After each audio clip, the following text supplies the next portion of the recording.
Hello વિદ્યાર્થી મિત્રો, હવે આપણે જોઈએ SY BA special English paper number 10 poetry chapter.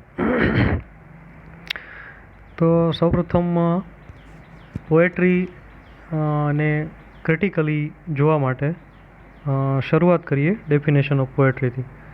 Poetry એટલે શું? પોએટ્રી એટલે કાવ્ય.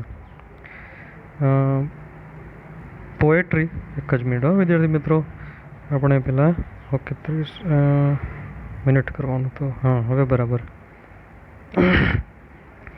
યસ, તો સૌપ્રથમ ડેફિનેશન ઓફ પોએટ્રી જોઈએ.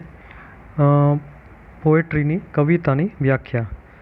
Poetry is a form, poetry એક સ્વરૂપ છે સાહિત્યનું, ઓફ રાઇટિંગ લખાણનું, that uses not only words, તે માત્ર શબ્દો નથી યુઝ કરતું, બટ ઓલ્સો ફોર્મ, પરંતુ એક ચોક્કસ સાહિત્યને અનુસરે છે. પેટર્ન્સ ઓફ સાઉન્ડ, અને એક ચોક્કસ અવાજની પેટર્નને, અવાજની રીત પદ્ધતિને પણ ફોલો કરે છે. ઇમેજરી, અને ચોક્કસ પ્રકારની ઇમેજરી પ્રતીકોનો પણ યુઝ કરે છે. એન્ડ ફિગરેટિવ લેંગ્વેજ, અને અલંકૃત ભાષા એટલે કે અલંકારોનો પણ યુઝ કરે છે. ટુ કન્વે ધ મેસેજ, પોતાનો મેસેજ સંદેશ આપવા માટે આટલી વસ્તુઓનો ઉપયોગ કરે છે અને બની જાય છે કવિતા. ખૂબ જ ઇઝી ડેફિનેશન છે અને આ ડેફિનેશન યાદ રાખીને એક્ઝામમાં લખી શકાય. આગળ જોઈએ એલિમેન્ટ્સ ઓફ એન એપિક. હવે એપિકના કયા કયા એલિમેન્ટ્સ તત્વો હોય છે તેના ઉપર નજર નાખીએ. એલિમેન્ટ્સ ઓફ એપિક, મહાકાવ્યના તત્વો, લક્ષણો. એમાં પહેલું છે લેજેન્ડરી હીરો, એટલે કે એપિકનો હીરો હંમેશા મહાન કે ઉમદા કુટુંબમાંથી આવતો હોય તેવો હોય છે, એટલે કે મોટા માણસ હોય છે. બીજું છે સુપર હ્યુમન સ્ટ્રેન્થ, અને એપિકના પાત્રોમાં જે તાકાત હોય છે એ સુપર હ્યુમન, એટલે કે સામાન્ય માણસમાં હોય નહીં તેવી હોય છે, એટલે કે અલૌકિક તમે કહી શકો, સુપર નેચરલ, સુપર હ્યુમન, મહામાનવ જેવી તાકાત હોય છે. પછી છે મલ્ટિપલ સેટિંગ્સ, અને એક કરતાં વધુ લોકેશન્સ, એટલે કે જગ્યાઓ, દેશો છે, નગરો છે, એમાં તેનો ઉલ્લેખ કરવામાં આવે છે, એની રજૂઆત થતી હોય છે. ત્યારબાદ છે સુપરનેચરલ ઇન્વોલ્વમેન્ટ, અલૌકિક શક્તિઓનું પણ સામેલ કરવામાં આવે છે એપિકમાં. આ પણ તેનું એક ખાસ લક્ષણ થયું કે સુપરનેચરલમાં કોઈ પરીઓ આવતી હોય, કોઈ દૂત આવતા હોય, દેવો આવતા હોય, દાનવો આવતા હોય, ઇવન ઈશ્વર પણ આવતા હોય છે અને માણસોને મદદ કરતા હોય છે. એપિક સ્ટાઇલ ઓફ રાઇટિંગ, અને એપિકની સ્ટાઇલ જ અલગ હોય છે, જે સામાન્ય કવિતાઓ કરતાં મહાકાવ્યનું જે વર્ણન હોય છે, તેની લખવાની સ્ટાઇલ હોય છે એ પણ ભવ્ય હોય છે, ગ્રાન્ડેવર હોય છે, ગ્રાન્ડ હોય છે.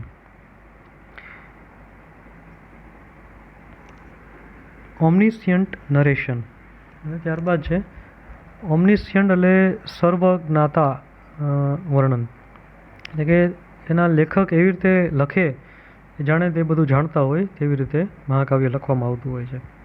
આ બધા એપિકના તત્વો છે. ત્યારબાદ જોઈએ મિત્રો ફીચર્સ ઓફ પોએટ્રી, કે કાવ્યના લક્ષણો શું છે. તો કાવ્યના લક્ષણો સાવ ઇઝી લેંગ્વેજમાં અહીં રજૂ થયા છે, જે તમારા માટે અહીં હું એનું સમજાવું છું. Poems have patterns. પોએટ્રીમાં એક તો પેટર્ન ફોલો કરે છે, તે વર્ડની પેટર્ન હોઈ શકે, લેટરની હોઈ શકે, સાઉન્ડની હોઈ શકે. Poems have patterns of letters, અક્ષરોની પેટર્ન હોય. સિલેબલ્સ, શબ્દોની પેટર્ન્સ હોય, અક્ષરોની. એન્ડ વર્ડ્સ અને શબ્દોની પેટર્ન પણ હોઈ શકે છે. These patterns often help you to hear the rhythm of a poem. અને આ પેટર્નને કારણે એક પ્રાસ કાવ્યનો સાંભળવા મળતો હોય છે, જેનાથી આપણને પોએમ કર્ણપ્રિય લાગે અને સાંભળવાનું ગમે. Some types of poems have patterns with a particular number of syllables in each line. ક્યારેક દરેક લાઇનમાં ચોક્કસ અક્ષરોને મૂકીને એક પર્ટિક્યુલર પેટર્ન બનાવવામાં આવતી હોય છે. And others have words repeated through out the poem. અને ક્યારેક કોઈ ચોક્કસ વર્ડ્સને વારંવાર રિપીટ કરીને એક પરફેક્ટ ટિપિકલ પર્ટિક્યુલર પેટર્ન બનાવવામાં આવતી હોય છે. તેની લિસનર્સ ઓડિયન્સ ઉપર ખાસ અસર થાય છે, અથવા રીડર્સ ઉપર પણ એની ડીપ ઇમ્પેક્ટ ગહેરી અસર થાય છે. What is sonnet? ને સાથે એક સોનેટ વિશે શું સોનેટ કોને કહેવાય તે પણ જોઈ લઈએ. Sonnet A sonnet is a one stanza 14 line poem written in iambic pentameter with a strict rhyme scheme.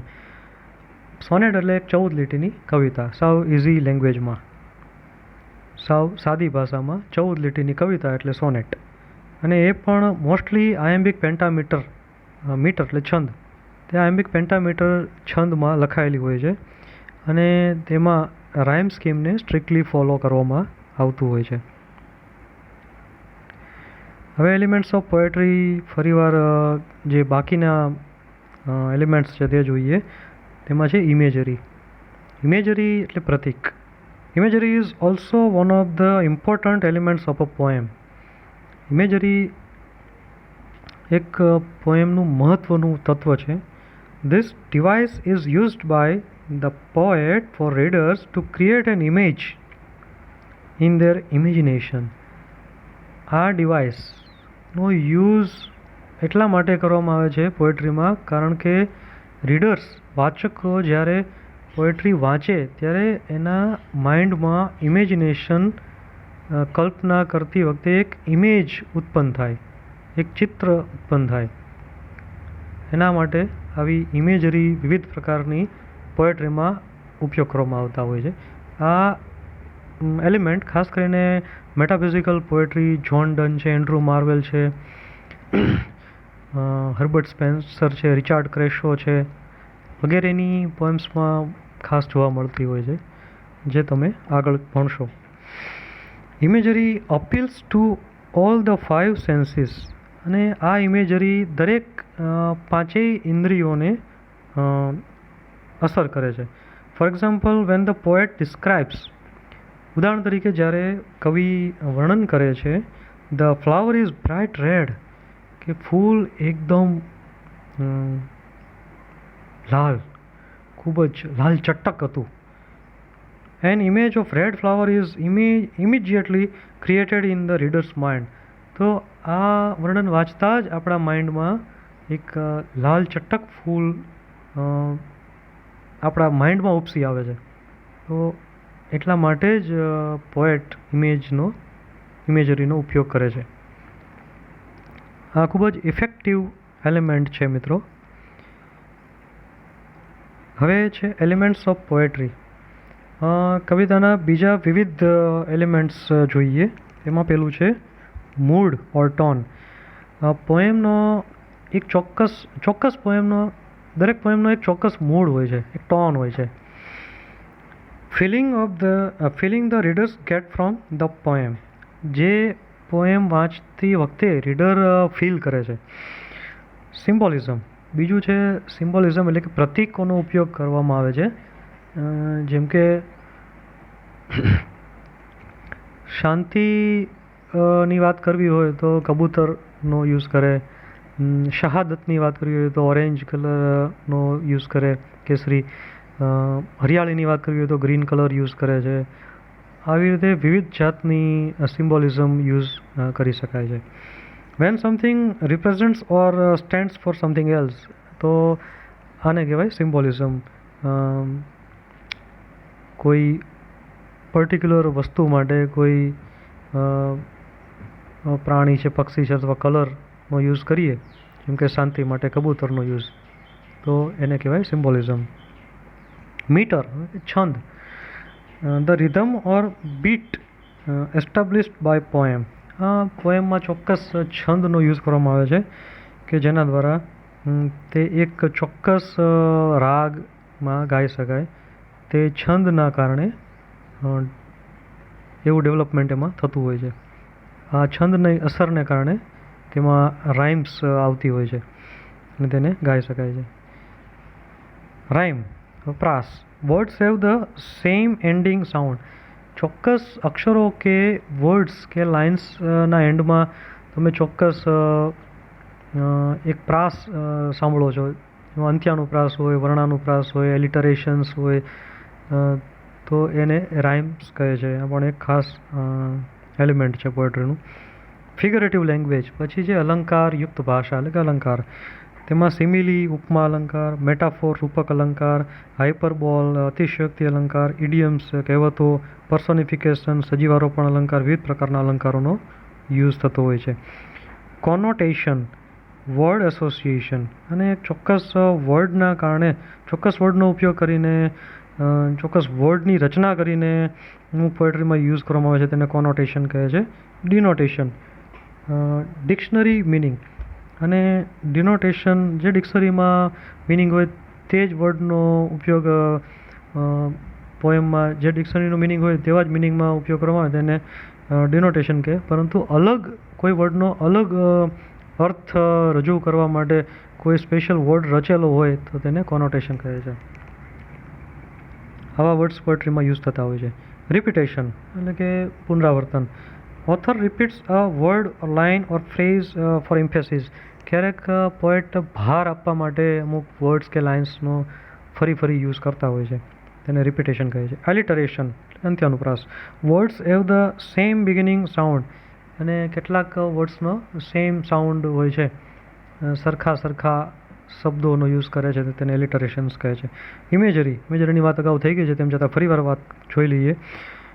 Author uses words that appeal to senses, sight, touch, smell, sound, taste. દરેક આપણી 5 સેન્સીસને અસર કરતા હોય તેવી, આપણી દ્રષ્ટિને અસર કરે, પછી ટચ, સ્પર્શને, સ્મેલ, સુગંધને, સાઉન્ડ, અવાજને, અને ટેસ્ટ, સ્વાદને. તો એવી ઇમેજરી પણ યુઝ થતી હોય છે. આયની, કટાક્ષ, difference between the way something appears and what is actually true. શ્લેષ અલંકાર છે આયની, તે એકચ્યુઅલ મિનિંગ અલગ હોય અને રજૂ થાય ત્યારે તેનો અલગ અર્થમાં રજૂ થતું હોય. એટલે કે એક શબ્દના 2 મિનિંગ નીકળતા હોય ત્યારે આયનીનો યુઝ કર્યો છે તેવું કહી શકાય. એટલે કે ગુજરાતીમાં જેને શ્લેષ કહીએ છીએ તે અહીં આયની છે. Voice or POV. Who is the narrator. વર્ણનકર્તા કોણ છે, લેખક કોણ છે. What do we know about them. આપણે તેના વિશે શું જાણીએ છીએ તે પણ ઘણું કરતું હોય છે પોએટ્રીની જ્યારે વાત કરીએ ત્યારે. Assonance, words have the same middle vowel sound. ક્યારેક અમુક ચોક્કસ સ્વરોનો સરખો સાઉન્ડ પ્રોડ્યુસ થતો હોય ત્યારે અઝોનન્સનો યુઝ કર્યો હોય કહેવાય. ચોક્કસ સ્વરોનો ઉપયોગ પોએટ્રીમાં વારંવાર કરવામાં આવતો હોય છે ત્યારે અઝોનન્સનો યુઝ કર્યો છે એમ કહી શકાય. તે એલિમેન્ટ છે. ડિક્શન, વર્ણન. Language is used in poetry.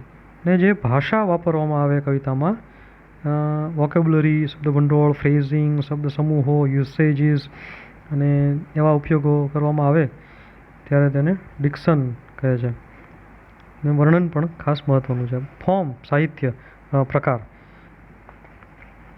સિનાક્વિન, free verse, haiku, ballad, limerick, sonnet and ode. તો પહેલું જ છે તે જોઈએ, તે છે cinquain. CINQUAIN. Sinaquin meaning a 5-line stanza in verse. કાવ્યમાં જ્યારે 5 લાઇનનો સ્ટાન્ઝા હોય ત્યારે તેને સિનાક્વિન કહે છે. પછી છે ફ્રી વર્સ, જ્યારે કોઈ મીટર છંદનું બોધરેશન રાખ્યા વિના કવિતા બનાવવામાં આવે છે ત્યારે તેને ફ્રી વર્સ કહે છે. તેમાં મીટર્સ કે રાઇમ્સ હોતી નથી. હાઇકુ એક જાપાની કાવ્ય પ્રકાર છે. તે 5-7-5 શબ્દોથી રચાય છે. બેલડ એટલે લોકગીત. પછી લિમેરિક જોઈ લઈએ. LIMERICK. Limerick meaning: a limerick is a 5-line poem that consists of a single stanza. 5 લીટીની એક કવિતા છે જેમાં સિંગલ સ્ટાન્ઝા, એક જ સ્ટાન્ઝા હોય છે, એન્ડ BBA એવી રાઇમ સ્કીમ હોય છે, and whose subject is a short pithy tale or description, અને એનો વિષય ટૂંકો હોય છે. પછી છે સોનેટ, તો ચર્ચા થઈ ગઈ અગાઉ, 14 લીટીની કવિતા. પછી ઓડ છે, એ કોઈને સંબોધન કરીને કાવ્ય લખાણું હોય છે તેને ઓડ કહે છે. સ્ટાન્ઝા, ડિવિઝન ઓફ લાઇન્સ, અને જ્યારે લાઇન્સના ભાગ પાડવામાં આવે છે ત્યારે દરેક ભાગને સ્ટાન્ઝા કહે છે, ઇન્ટુ ગ્રુપ્સ. વર્ડ ઓર્ડર, શબ્દક્રમ. Author varies word order for meaning and effect. શબ્દોનો અર્થ અને અસર લાવવા માટે વર્ડ ઓર્ડર પણ મહત્ત્વનો છે. તો આ હતું મિત્રો એલિમેન્ટ્સ ઓફ પોએટ્રી અને પોએટ્રીની ડેફિનેશન વગેરે. તો ખૂબ જ સરળ સમજૂતી અહીં આપવામાં આવેલી છે અને ખૂબ જ ઇઝી ટોપિક છે. Thank you.